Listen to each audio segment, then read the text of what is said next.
17 अक्टूबर को रमा एकादशी का व्रत है। इस व्रत कथा सुनने मात्र से सभी पाप नष्ट हो जाते हैं और विष्णु लोक की प्राप्ति होती है। दिन भर हरि स्मरण करें। इस दिन कन्याओं को दान दें, ब्राह्मणों को दान दें, गरीबों को मदद करें, वृक्ष लगाएं, प्यासे को पानी पिलाएं, पक्षियों को दाना दें। सभी सत्कर्म करने चाहिए। जागरण करने के भी फल मिलता है। तो द्वादशी युक्त एकादशी करनी चाहिए। दशमी युक्त एकादशी कभी नहीं करना चाहिए। ऐसा करने से 3 माह का पुण्य क्षय हो जाता है, ऐसा पद्म पुराण में कहा गया है।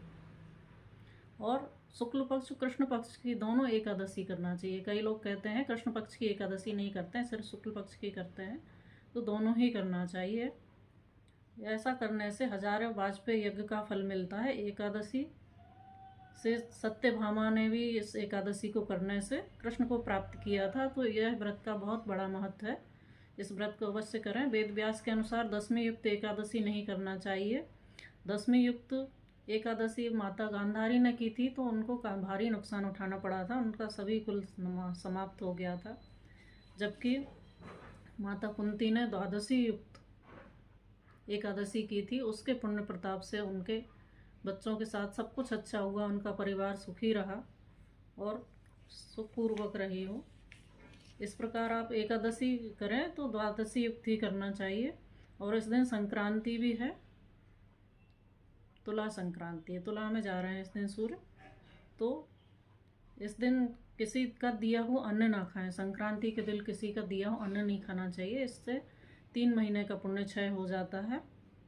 और मकर संक्रांति के दिन तो जो किसी और का दिया हुआ अन्न खाता है, उससे 6 महीने का पुण्य नष्ट होता है।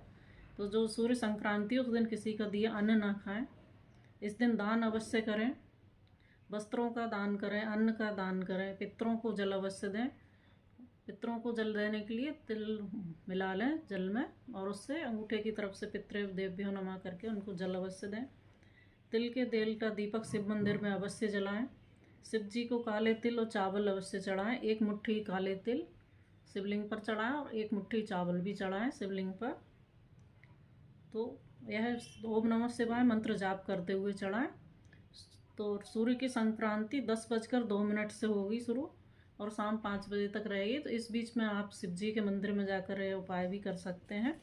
जय श्री राम।